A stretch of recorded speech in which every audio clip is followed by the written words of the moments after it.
Our first speaker in this session is going to be Jessie Trushenski. She's with Spring Salmon, Director of Science, and Jessie's also been involved with the fish culture section of AFS for a long time, and I think you also did a stint as president and all kinds of different things. So anyway, we'll have Jessie be the first in this session. Thanks, Jessie.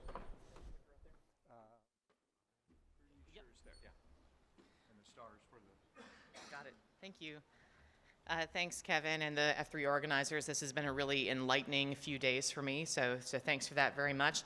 As Kevin said, I am the Director of Science for the Spring Salmon Group, which I'll tell you a little bit about in a few moments. My background is in fish nutrition, and so everything that we've been talking about the past few days has been very near and dear to my heart. But I also wear a different hat. I'm actually the current president of the American Fisheries Society, the largest and oldest professional organization dedicated to fisheries science. And so the conservation message that we've been hearing over the past few days has been very meaningful and very resonant to me as well. Let's see. That's what works. I do feel as though after the presentations this morning and over the past couple of days that I could just come up here and say, ditto, and then ask for questions. So some of this will be a little bit repetitive, but I do want to tell you a little bit about our company and our philosophy, because I think that will help inform you and help you understand our perspectives on feeding practices and feed choices. So the Spring Salmon Group was really founded out of respect for fish and out of recognition of the various benefits that fish and thriving fish populations provide to humans. They feed us, they employ us, they give us an opportunity to reconnect with the natural world. Fish provide ecosystem services without which humans wouldn't have much hope for our continued survival as a species. And they are part of the biological and cultural legacy that we will give to future generations. So for all sorts of different reasons, fish matter. And so our company was founded by two men that have a very strong appreciation for that truth. One of them is a lifelong fisherman with a passion for wild fish and for wild places. And the other one is a fourth-generation cattle rancher who's very conservation-minded and saw the potential of the efficiency of aquaculture. And so these two embarked on a journey to understand what aquaculture is, what aquaculture isn't, because I think those are two very important distinctions, and how they might be able to launch an effort, a business that could support sustainable aquaculture in the US and elsewhere. And so these two, as I said, set out on a journey for a couple of years to understand the different types of aquaculture and to test different business models. Ultimately, starting to build the team that formed the Spring Salmon Group to do a variety of different things. First of all, to practice mindful breeding of salmonids, in our case, and to practice sustainable land-based aquaculture in North America. Also to bring this group together to really bring the aquaculture industry as a whole into the modern era with new technologies and more efficient distribution of our seafood products. Ultimately, our mission as a company is to do three things, really. To do what's good for people and to provide nutritious, wholesome, delicious seafood, to do what's good for the environment, and to ultimately do what's good for wild fish. So this is our philosophy, this is where we come from, and this is really what informs everything that we do in our operations. There are actually several different companies that fall under the Spring Salmon shingle. I'm going to talk about the two primary ones here today. And I'm going to begin with Riverence, because this is our first and remains the primary aspect of our business. Riverence is a salmonid breeding company based in Rochester, Washington, which is about 30 minutes from Olympia. This is where we maintain brood stocks for rainbow trout, Atlantic salmon, and coho salmon. This is, again, a breeding facility, although aquaculture had been practiced on site for actually decades before we acquired the property, but it's since undergone a very significant renovation to bring it into the modern era, to build recirculation aquaculture systems on site so that we can more efficiently use the water resources that are available there. I think what's most important to know about Riverence is, again, our philosophy and approach to animal breeding. We do not engage in single trait breeding. We are interested in breeding for vigor, and what does that mean? We think of vigor, of fitness in the evolutionary sense. If you think about the core tenets of natural selection, it's survival of the fittest, not survival of the fish that had that one trait that one time. It's about putting together a suite of characteristics that allow our fish to perform. We're not interested in raising racehorses. If you've ever been around racing horses at all in your life, you know that they've been bred for a singular purpose, to run really, really fast. And they do that incredibly well. But as for the rest of what they do, they kind of, I think we heard yesterday that aquaculturists suck at the internet. Racehorses kind of suck at life. They are neurotic, they're highly strung, they're a pain to have in the stable. They don't adapt well to most diets that would work for other equine species, and they're incredibly prone to injury. They've been bred, and they are asked to do one thing. And with respect to fish, we don't ask them to do just one thing. We ask them to do a lot of things. We ask them to grow, but we also ask them to put up with high densities. We ask them to put up with handling. We ask them to resist disease. We also ask them to be delicious and nutritious and all these other things. And so that is the approach that we take to breeding within Reverence, to take this holistic approach and provide genetics for fish that really do perform and are suited to the rigors of modern aquaculture. So part of the way that we do that, part of the way that we breed for vigor, is to test our genetics in a variety of different environments.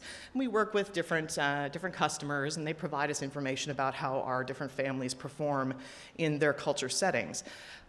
We value that a great deal, but the truth is our customers have real jobs, and their job is not strictly to generate data for us. It's to operate their own businesses sustainably and successfully. And so it became very clear to us that if we were going to really know all the nuanced information that we wanted to know about our genetics and how our fish perform in the field, we were going to have to raise them. And so that brings me to Evaqua Farms, which is our second major business. This is a trout and steelhead grow-out operation located in the rainbow trout capital of the United States, Idaho's Hagerman Valley. It's a collection of 8 farms and a processing facility, as well as hatcheries. And we produce about between 8 and 10 million round pounds annually. This is where we prove our genetics for Reverence. But this is also where we prove that aquaculture can be done sustainably, that we can raise fish that are healthy and wholesome and delicious without misusing or abusing natural resources. And that includes fresh water, that includes aquatic habitat, and of course it includes other inputs like feed resources, like we've been discussing all week. Within Spring Salmon, we firmly believe that sustainability is rooted in judicious use of all sorts of feed ingredients, and that includes those that are derived from the marine environment. We believe that there are still many roles for fish meal and fish oil and other marine resources to play in aquaculture and in aqua feeds. But of course, the current usage patterns won't support sustainable growth of aquaculture in the coming years. So our usage patterns have to change, but we again believe that there is still a place for fish meal and fish oil in our feeds. And again, this expansion and how we look at alternative sources of protein, fat, energy, and those other key nutrients that you've heard others talk about, it has to be both economical and environmentally sustainable. We won't be able to do all the good that we hope to do as a company if we have products that are, essentially underperforming fish that don't taste very good. That doesn't help us, and it also doesn't help us if the feed cost is so high that we're not able to stay in business and continue to do good things for fish and the environment and people. So again, our goal as a company is to reduce our use of fish meal and fish oil in our feeds, principally on the grow-out side at Evaqua Farms. But as we look at those alternatives, they have to meet certain benchmarks. And again, there's nothing revolutionary here. We've been hearing about this all week. They have to support rapid and efficient growth. They have to provide the nutrients that our animals need, not just to survive, but to thrive. And several others have spoke about that already, the importance of moving beyond basic nutrient requirements and the requirements for survival that are reported in many of the resources that have already been mentioned. We have to move beyond that into optimal nutrition. They, of course, have to yield products that meet our customers' expectations for taste and nutritional value.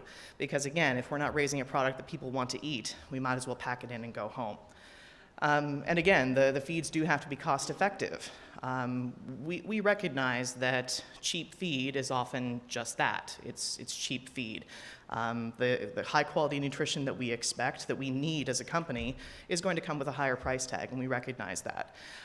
But we also don't want to be in a position where we are forced to pass on higher and higher feed prices to our customers. It's not just about our financial health as a company, it's about making sure that the seafood we produce is accessible to a wide range of customers. We want to increase seafood consumption in the United States, and the only way that's going to happen is if it's affordable. We have to have cost-effective feeds to do that. So again, you've heard about this from many others. We have to have all the different tenets for least cost formulation. And I'll just highlight two that I think are important that maybe need a little bit more emphasis. We have heard about the importance of making sure that fecal quality is considered, particularly in the context of RAS, but it's not just RAS. If you're a flow-through operator like we are in Idaho, fecal stability and being able to retain and capture that waste is very important to us as well. And again, competitive pricing, cost effectiveness. I don't keep hammering away at that point to dissuade anybody whose products are currently not within that range of price points that we might consider, but really just to encourage you to get to that point. And we all know that we're currently evaluating and utilizing ingredients that we never would have thought of when fish meal was below $500 per ton. So you can all get there, and we can all get there together. So where we see possibility, I won't repeat all of the other ingredients that we've heard about all week. Others have spoke to those topics much more eloquently than I could. But again, I want to emphasize the point that we think there's also value in a greater focus on functional properties of ingredients. Not just the nutrients they contain, although that's obviously important, but how well they play together in a formulation with other ingredients and how they work in the context of manufacturing. And if you are piqued by any of that last comment that I made, you may be interested in a publication that Gio Turchini, Brett Glencross, and I wrote recently, offering our thoughts as far as the R&D community and how we think it's best to approach research to support fish meal and fish oil sparing. And so with that, just in conclusion, our philosophy guides our feed choices. We see a continuing role for fish meal and fish oil in aquaculture feeds, but we want to see that role be more judicious, and we want to see more effective choices being made for feeds. River and Sinavaca farms are not research facilities, but I am a researcher, a dyed-in-the-wool researcher, and so I welcome any of you here to come to see our facilities and to talk to me about how we can work together to solve the immense challenges we've been talking about all week. So thanks. I'm getting the red card, so I better get off the stage.